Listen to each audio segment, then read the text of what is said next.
House Speaker Kevin McCarthy is defending his decision to open an impeachment inquiry against President Biden, despite criticism from the White House, congressional Democrats, and indifferent shrugs from most Senate Republicans. Speaking to reporters today, McCarthy repeated allegations the president profited off his son's business dealings, allegations the White House has denied.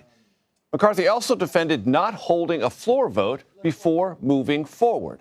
The White House called all of this, quote, a baseless inquiry and extreme politics at its worst. For more on this, Catherine Herridge and Scott MacFarlane join us now. Catherine is CBS News senior investigative correspondent. Scott is a CBS News congressional correspondent. Catherine, I want to play for you and for the audience something the Speaker of the House said today about this idea that you can move forward without a formal House vote launching an impeachment inquiry. Let's listen to the Speaker of the House. Nancy Pelosi changed the president of this House on September 24th. It was withheld and good enough for every single Democrat here. It was good enough for the judge. Why would it have to be different today? What we've learned in the last couple of weeks, wouldn't you want to know the answer to? That's a reference to the way the Ukraine impeachment was handled. You can look to the history for that. But what I really want to zero in on, Catherine, with you is what the last two sentences the Speaker were. What we've learned in the last couple of weeks, wouldn't you want to know the answer to? What do House Republicans think they've learned in the last couple of weeks relevant to this matter? Well, they've had closed-door depositions from a number of the FBI and IRS agents who were involved in the Hunter Biden investigation. And they're focused very much on this October 22 meeting in which an IRS whistleblower has alleged that David Weiss, then the U.S. attorney, had said that he was not the deciding person for charges or venue in the Hunter Biden case and that he had been denied special counsel status. And that goes to their idea that there was preferential treatment in the investigation and that there were blocks that prevented investigators from following evidence that might have led to Joe Biden. Might have led to Joe Biden. Correct. Do Republicans have evidence that they believe concretely links Hunter Biden and money and the president?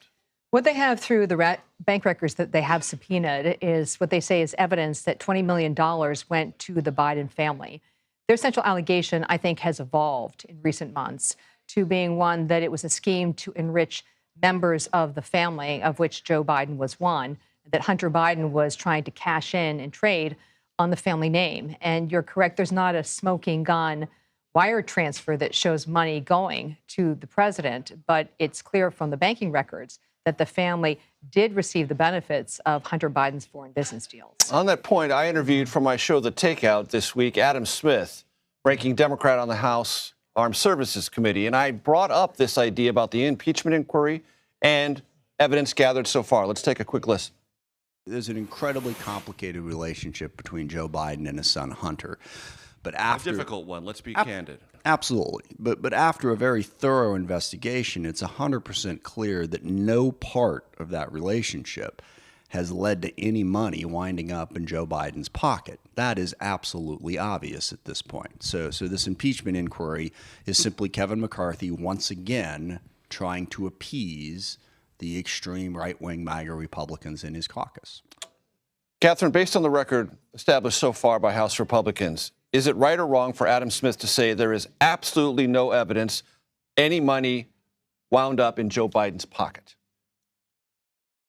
I think it's fair to say that there is ample evidence through the banking records that about $20 million went to the benefit of the Biden family. Hunter Biden, his children, President Biden's brother. There is no wire transfer that shows it's winding up in Joe Biden's bank account. But Devin Archer, who's a former business partner, essentially testified that that's kind of not how it works. How it works was about profiting off the family name. That was his allegation. And in general. In general, but Joe Biden was a big part of the Biden brand. Very good. Scott MacFarlane, I want to bring you into this conversation because amidst this, as you well know, and every member of Congress knows, House and Senate, spending bills have to be approved by the end of the month or there's going to be a shutdown. What are the soundings today on that front? Oh, they're ominous as can be, Major. The House Republicans late today pulled off the floor from consideration a military spending bill, something that by congressional standards, appropriation standards, it's kind of the fundamental stuff, the easy stuff to pass because the military has a foothold and relevance in every district in America.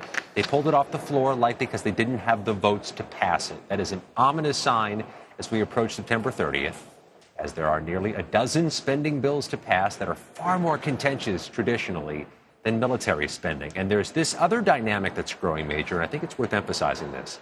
As I spoke to dozens of members of the U.S. House today, notice members of the House Freedom Caucus, the more conservative members of the Republican Conference, were emphasizing that a government shutdown, should it happen October 1st, might not be a bad political thing for them back home. Take a listen to Congressman Tim Burchett of Tennessee. Do you think some of your constituents would want to shut down? Maybe some of them would support a temporary shutdown? I think if we could reduce $32 trillion in debt, I think it could.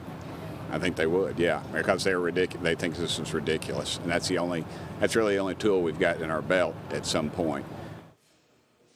That is a snapshot, Major, of the political reality of this moment, that there's going to have to be some bipartisan deal to avert a government shutdown. The Speaker of the House, who has just announced that impeachment inquiry, is under tough scrutiny from the Freedom Caucus moving forward, and that bipartisan deal might cost him the speakership.